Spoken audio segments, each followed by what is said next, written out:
Livro Vida e Obra de Ernesto Bozano no cinquentenário de sua atividade metapsíquica. De Gastone de Boni. Capítulo 1. Ernesto Bozano, 1862 a 1943. Uma visão geral sobre Ernesto Bozano. No presente ano, 1941, ocorre o cinquentenário da atividade científica de Ernesto Bozano, um dos mais sagazes, ativos, eruditos e geniais cultores da metapsíquica. Numa palavra, o pioneiro desta ciência. Exatamente por isso, pensei que o melhor modo de honrar esta sua bodas de ouro de estudioso, seria o de publicar, numa série de volumes, a coletânea de suas monografias que tão meritória fama lhe causaram em todo o mundo. A dita coletânea, que foi publicada fora da Itália, reunida numa série interminável de volumes, não havia nunca sido publicada entre nós porque havia aparecido, em diversos anos, na bela revista Luz e Sombra. Ela preenche, portanto, uma lacuna no setor da metapsíquica italiana, tanto mais porque assinalará o início de um mais vasto programa. Isto posto, acredito-me no dever de dizer qualquer coisa sobre a vida e a obra deste infatigável pesquisador. Bozano nasceu em Gênova, a 9 de janeiro de 1862. Desde os primeiros anos, demonstrou um amor apaixonado pelo estudo, tanto o que, aos 4 anos, importunava sua mãe para que lhe ensinasse a ler a respeito de uma importante obra sobre a história genovesa. Embora uma criança de 4 anos não estivesse à altura de compreender aquilo que tentava, todavia, lembra-se ainda hoje do amor com que sustentava nas mãos aquele grosso e misterioso volume. Foi mandado para uma escola técnica, mas embora fosse evidente sua vocação para aprender, seu pai impediu-o de estudar. Muitas foram suas lágrimas, mas a paixão de saber não se extinguiu, pelo contrário, aguçou-se sempre mais e o firme propósito de conseguir igualmente a formação de uma grande cultura e de tornar-se alguém na vida, fez-se uma lei para aquele rapaz. Principiou, como muitos jovens, com um período litero-poético, publicando até 2 livrinhos de versos sob o pseudônimo de Ligurio Itálico. Mas não tardou a sobrevir nele, irresistivelmente, a necessidade de tudo investigar, de tudo saber. Literatura, filosofia, psicologia, fisiologia, astronomia, geologia, paleontologia e todas as ciências naturais em geral constituíram o estudo assíduo da sua juventude até a idade de 30 anos. Sua paixão literária teve início na idade dos 12 anos e, embora muito jovem, prosseguiu sistematicamente nesse estudo.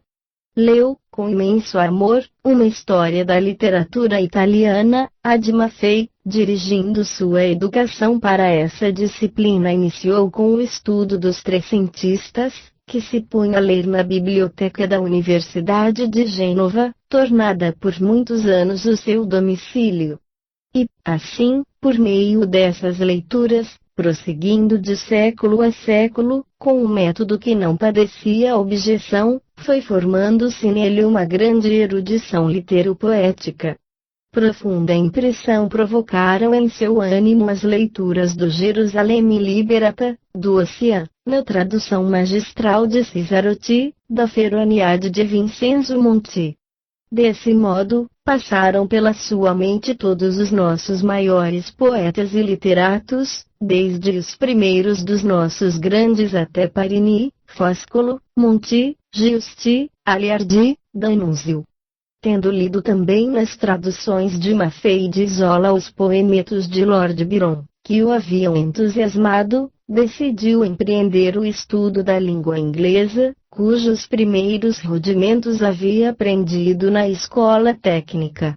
e dedicou-se com tal ardor ao estudo dessa língua que, depois de apenas 4 meses, estava em condições de ler e compreender muito bem os célebres poemetos do mesmo autor. Leu em seguida o Manfredo, drama fantasioso, realístico, pujante, e o Don Giovanni, poema de satânicos contrastes, duas criações que lhe causaram grande impressão e que centuplicaram sua admiração por aquele grande gênio.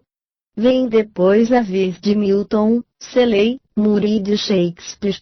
Deste último fez um estudo tão aprofundado que o pôs em condições de ler correntemente os dramas pujantes na língua fora de uso para ele.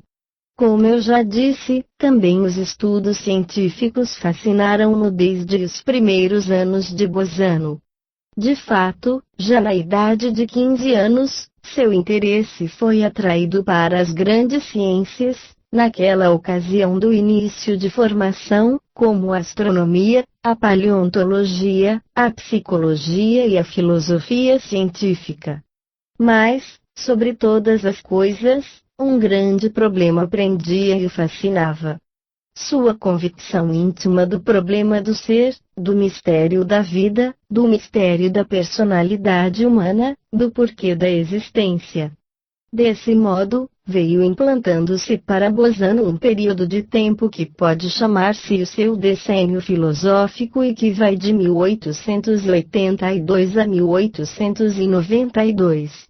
Ao longo desse decênio, procurou penetrar no pensamento dos maiores filósofos, de Platão a Hegel, de Descartes e Lotze a Rosmini e Gilberti, mas essas longas e laboriosas indagações no domínio da filosofia nada lhe trouxeram de concreto. Assim ele entrou, mais do que nunca, no abismo da dúvida.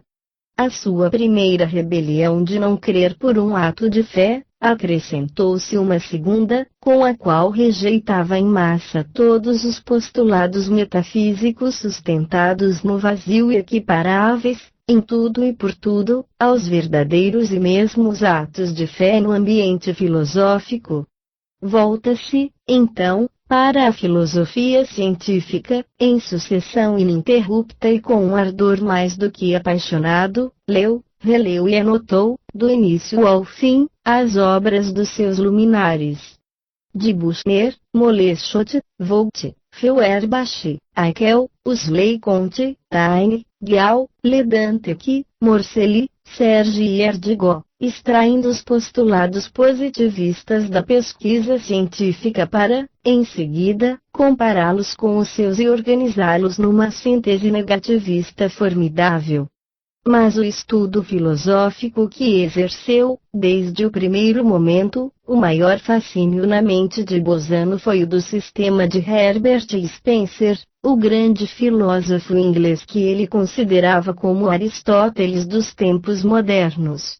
Realmente, o sistema spenceriano, ou seja, leis da evolução a todos os níveis da atividade humana, consistia numa formidável síntese de todo o saber científico e numa grandiosa e sucessiva utilização de como criar um edifício filosófico, próprio para explicar todo o universo. Durante 2 anos consecutivos, ele dedicou-se apenas a estudar, anotar e classificar o conteúdo total do importante sistema filosófico spenceriano, no qual todas as peças do conhecimento humano convergiam, trazendo sua contribuição para a compreensão científica do universo criado. Aconteceu que o tormentoso problema do ser pareceu resolvido para o nosso autor, e a resolução podia ser resumida nestas palavras. O positivismo mecanicista de Herbert Spencer era a verdade de Bolzano investigada com tão apaixonada tenacidade. Daquele momento, ele transformou-se no apóstolo do seu ídolo, polemizando com qualquer um que ousasse duvidar dos postulados mecanicistas daquele gigante do pensamento, ganhando, por causa dessa sua atividade, o título de Spenceriano da Itália. Desse modo, a tal ponto Bozano tornou-se positivista convicto que parecia, no seu critério, inverossímil que pudesse existir uma pessoa culta, dotada de uma medida normal de senso comum, que desse crédito à existência e à sobrevivência da alma. E não se limitava apenas a pensar desse modo, mas escrevia também artigos apaixonados e audaciosos na sustentação de suas convicções. Entretanto, o grande ano que determinaria toda a futura orientação de sua vida, entre um livro filosófico e outro, estava se avizinhando. Devia ser 1891.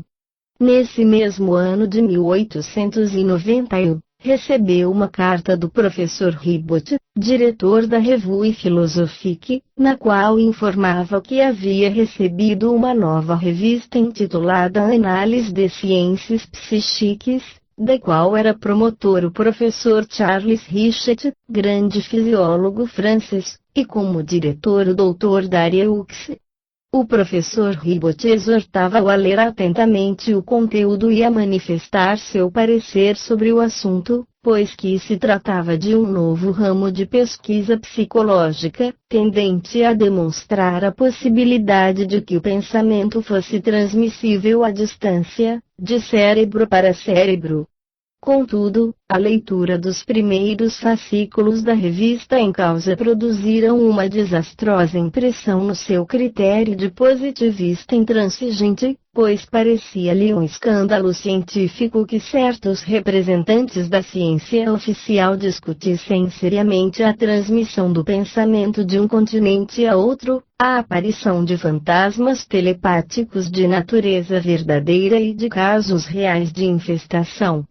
Seus conceitos, já profundamente radicados, de positivista materialista, impediam-no de assimilar a nova verdade, embora esta última resultasse estar fundamentada sobre dados de fatos que não padeciam objeção. E assim aconteceu que ele escrevesse uma carta de fogo ao professor Ribot, declarando insensato o conteúdo da nova revista e expressando sua admiração pelo fato de que estudiosos que possuíam nome no campo científico, acreditassem em semelhante mentira. Eis que quando o seu ânimo de indagador havia se aquietado, em razão de estar persuadido de ter resolvido o problema, apareceu na Revue Philosophique um longo artigo do professor Rosenbach, de Petersburgo. Nele o autor lançava-se com violência contra a intrusão do novo misticismo na arca santa da psicologia oficial, explicando, ao invés, os fatos novos com a hipótese alucinatória, combinada com uma fortuita coincidência, imaginação exaltada e outras desse gênero. Mas essa refutação do professor Rosenbach pareceu-lhe, de repente, um tanto deficiente e insustentável, e produziu em seu próprio ânimo o efeito contrário àquele que fora proposto pelo autor do artigo em questão. Entretanto, no fascículo seguinte da Revue Philosophique, mostrou-se favorável a um artigo do professor Charles Richet, no qual eram rechaçadas, ponto por ponto, as afirmações e considerações erradas do professor Rosenbach, artigo que serviu para reforçar muito a sua convicção sobre a realidade dos fatos e sobre o grande mistério que envolvia as manifestações. Foi esse o fato que fez Ernesto Bozano compreender que, se a argumentação para uma oposição à nascente nova psicologia era do professor Rosenbach, então tinham mesmo razão os outros, visto como esses últimos valeram-se de fatos, enquanto os primeiros opunham aos fatos somente uma argumentação negativista e nada mais. Um imenso problema resolver apareceu então diante de Bozano. Tratava-se, nada mais nada menos, de enfrentar, sob bases absolutamente novas na história de todos os tempos, o problema da alma, da morte, da sobrevivência. Ele, como filósofo, uma vez tomando consciência de que o problema podia ser seriamente situado, não podia também, nem de longe, pensar em negligenciá-lo. O grande enigma devia ser resolvido, fosse embora nos termos permitidos pelas limitações humanas, em toda sua extensão e profundidade. O dado já estava arriscado. Naquele momento, ano de 1891, inicia-se o grande e fecundo trabalho do nosso autor, por meio do qual, através de 50 anos de pacientíssimas pesquisas, conseguiu demonstrar, sob dados de fato sem possibilidade de objeção, a sobrevivência humana e a comunicação dos mortos com os vivos.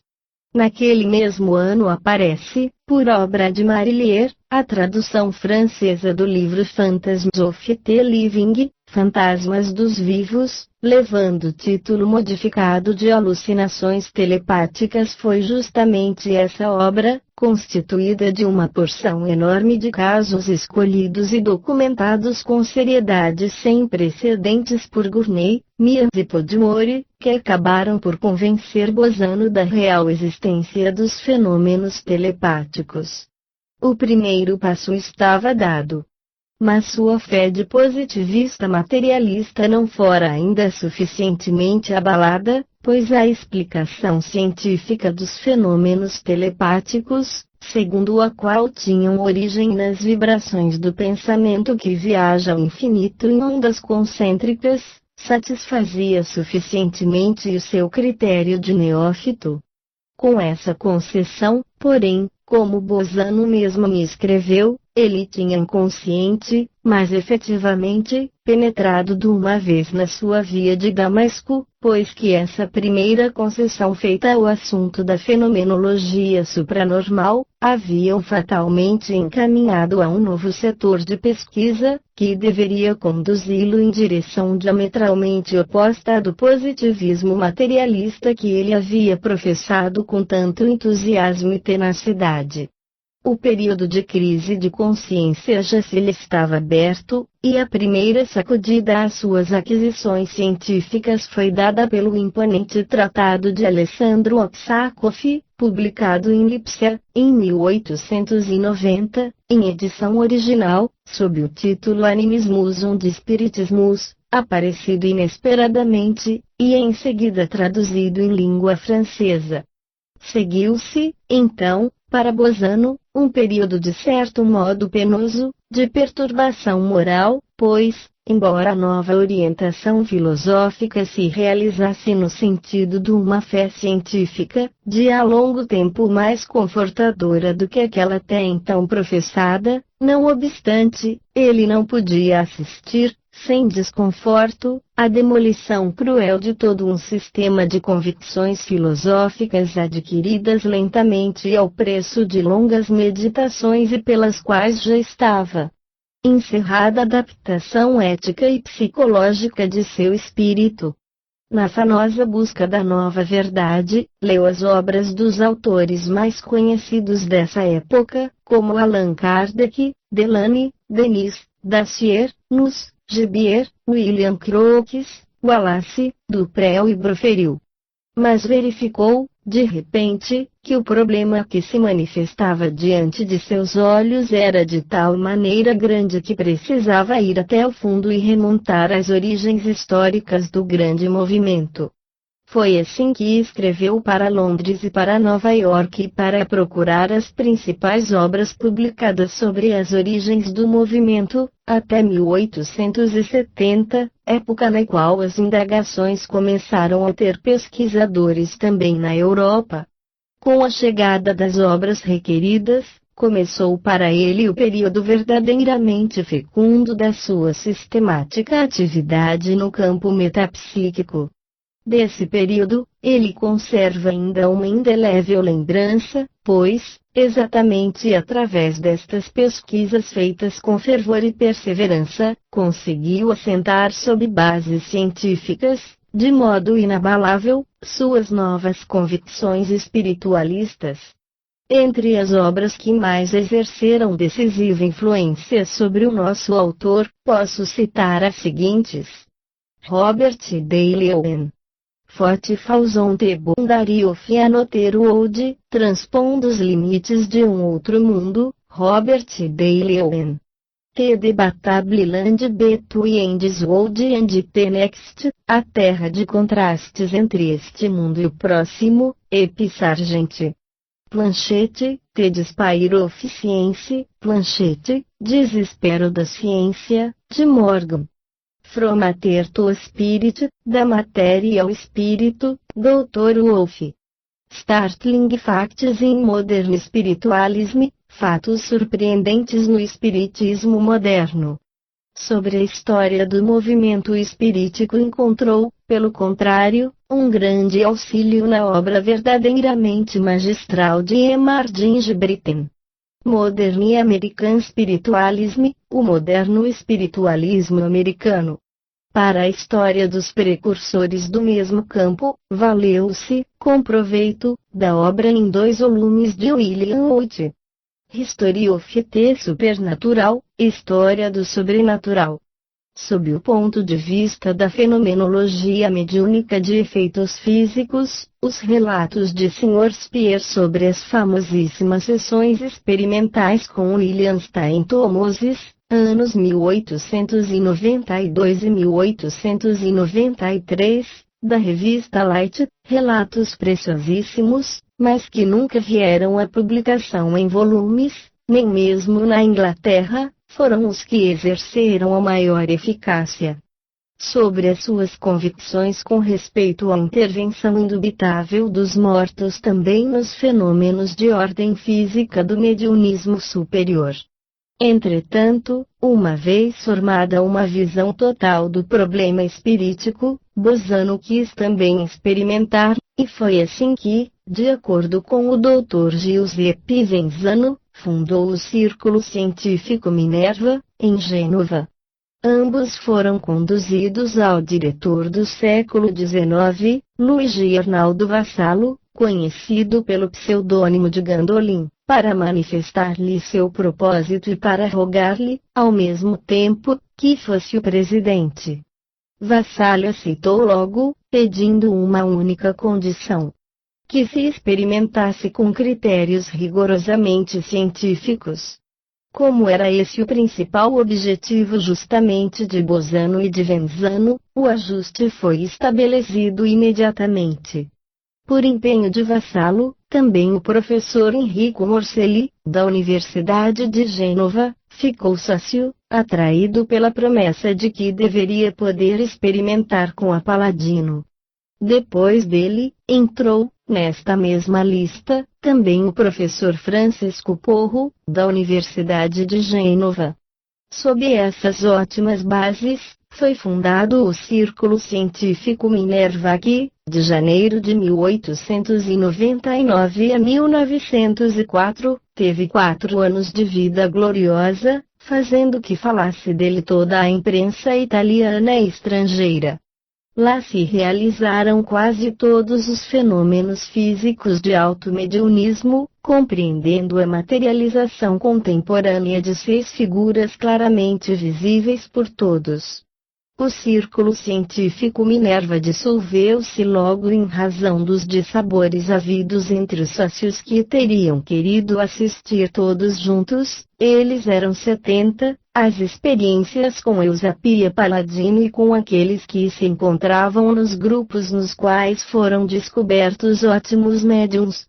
Ele, que era absolutamente contrário ao desenvolvimento regular das experiências a se realizarem, não podia permitir isso. Entretanto, a atividade experimental do Círculo foi a causadora da seguinte série de publicações: os relatos do professor Porro publicados em folhetos no século XIX e os relatos do professor Dr. Genzano, que vieram à luz numa série de fascículos da Revista de Estudos Psíquicos, dirigida por Cesare Vesme, os 2 grossos volumes, 1040 páginas completas, do professor Enrico Morselli sob o título Torino, 1908. E Por último, a obra de Ernesto Bozano. Hipótese espíritica e teórico-científica, Gênova, 1903, num volume de 500 páginas.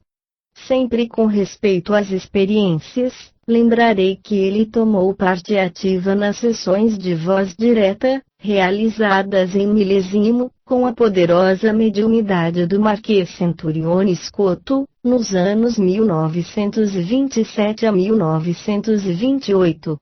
Nessas sessões, além da voz direta, realizaram-se os mais variados fenômenos da casuística metapsíquica, tais como telecinesia, materializações, desmaterializações e aportes.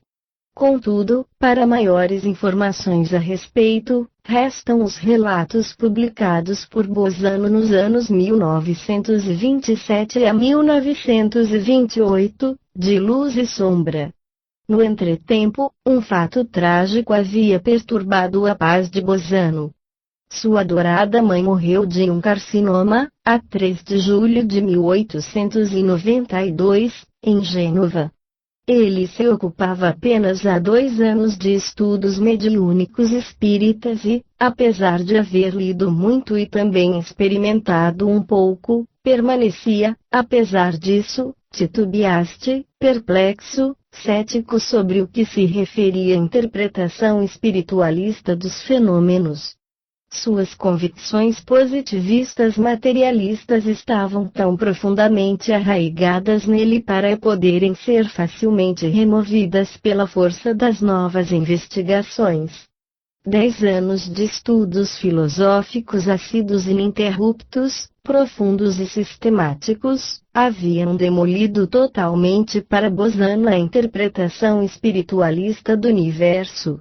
Somente a concepção mecanicista de uma sumidade como a do filósofo Herbert Spencer dominava soberanamente seu pensamento. Tal foi a sua perplexidade e a dúvida nesse período de transição do materialismo para o espiritualismo, atravessando um lúcido intervalo no qual entrevia nova verdade, que se refletiu nas 5 poesias escritas naquele ano, em memória de sua Santa Mãe. Poesias inspiradas como um verdadeiro desabafo à sua inconsolável dor por tê-la perdido. Reporto-me aqui aos versos. Por muitos anos persegui com ânsia também a esfinge que se chama verdade. Mas o horizonte ampliava-se e o infinito está além dos confins. Tudo é mistério.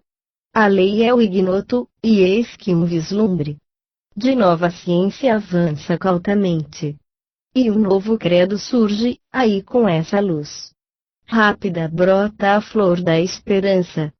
E a seguinte poesia, intitulada Crepúsculo, termina com a quadra. Oh! Que é um inútil imortal. Torna a invocar a sorte. A exide oculta o réprobo. Revelará um sol morto. A nova ciência e o novo credo constituíam o surgimento dos estudos espíritas, com todas as consequências teóricas que deles derivavam, aos quais, como já disse, Bozano se dedicava, há cerca de 2 anos, quando sua mãe morreu. Nessas penosas agitações de espírito ele perseverou ainda por 1 ano, depois da morte da mãe, até quando aconteceu assistir a uma modesta sessão mediúnica que alterou toda sua ulterior dúvida. Ele fazia parte de um pequeno grupo de experimentadores que se reuniam semanalmente em casa do chanceler comunal de Gênova, o Sr. Luigi Montaldo. Servia de médium a esposa dele, a senhora Atilia, elegante escritora de fábulas para crianças e de contos para os jovens, sob o pseudônimo de Fata Nix. Tinha uma mediunidade de psicografia de ordem superior, pela qual manifestava-se uma entidade que não queria dizer quem era e assinava com pseudônimo de Nerone, dando conselhos morais, sociais e psicológicos elevadíssimos.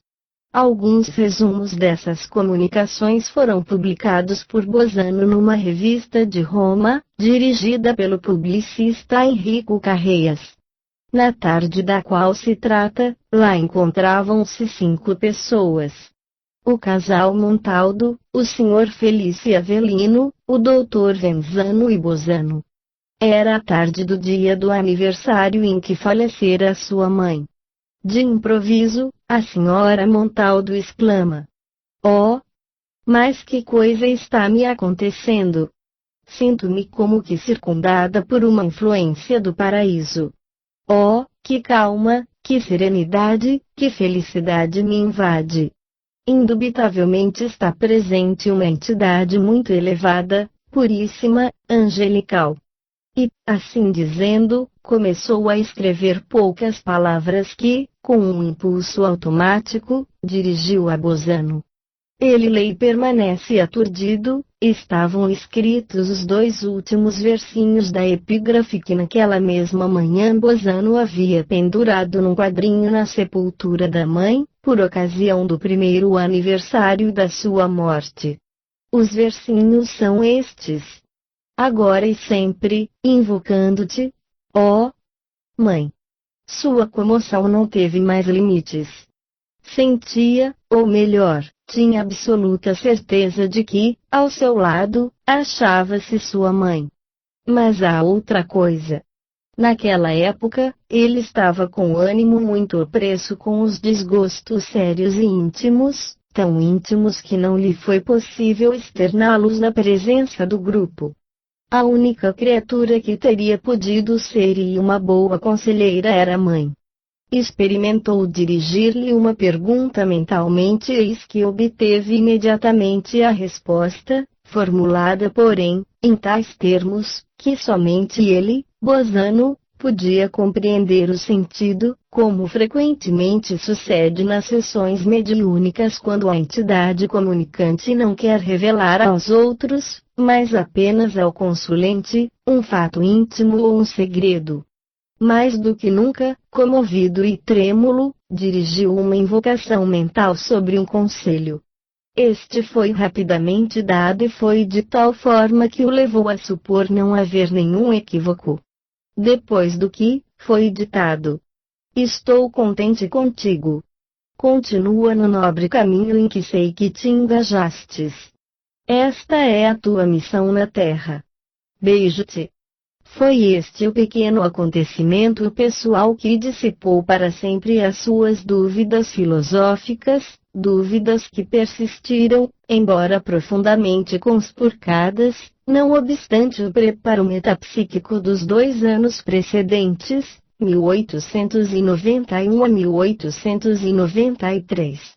A propósito da frase: "É esta a tua missão na Terra", pronunciada pela entidade afirmando-se mãe de Bozano, quero recordar um curioso episódio biográfico. De volta de um passeio nas montanhas de Gênova, Bozano, jovem de 18 anos, encontrou uma cigana que ofereceu-se para ler-lhe o destino. Embora não estivesse disposto a acreditar, não soube negar e escutou a seguinte profecia: "Vejo-te muito velho, entre os 70, os 72, os 74, os 76, depois vejo nublado. Agora estás comprometido com uma bela senhorita que não é das nossas, não é da nossa raça. Tu, porém, não a desposarás, não a poderás desposar porque ela casará com um outro. Tu estudarás durante toda a tua vida. Escreverás muitos e muitos livros. Escrevê-los-á sobre um assunto que é como este pelo qual agora eu te falo. Justo este assunto. Tornar-te-ás o apóstolo de um grande ideal espiritual entre livros e livros escritos por ti. Toda tua vida será dedicada, trocando a família por um alto ideal." Essa foi a profética exposição da adivinha, que foi de uma impressionante precisão. De fato, Bozano estava realmente comprometido com uma senhorita que não era da nossa raça, termo impróprio mais expressivo, porque era francesa, e não a pôde desposar porque ela, viajando para Paris, desposou lá um oficial da Guarda Republicana. A outra predição depois, relativa à missão particular de estudioso e seu verdadeiro e próprio apostolado a favor de um alto ideal, realizou-se de um modo inconcebivelmente surpreendente.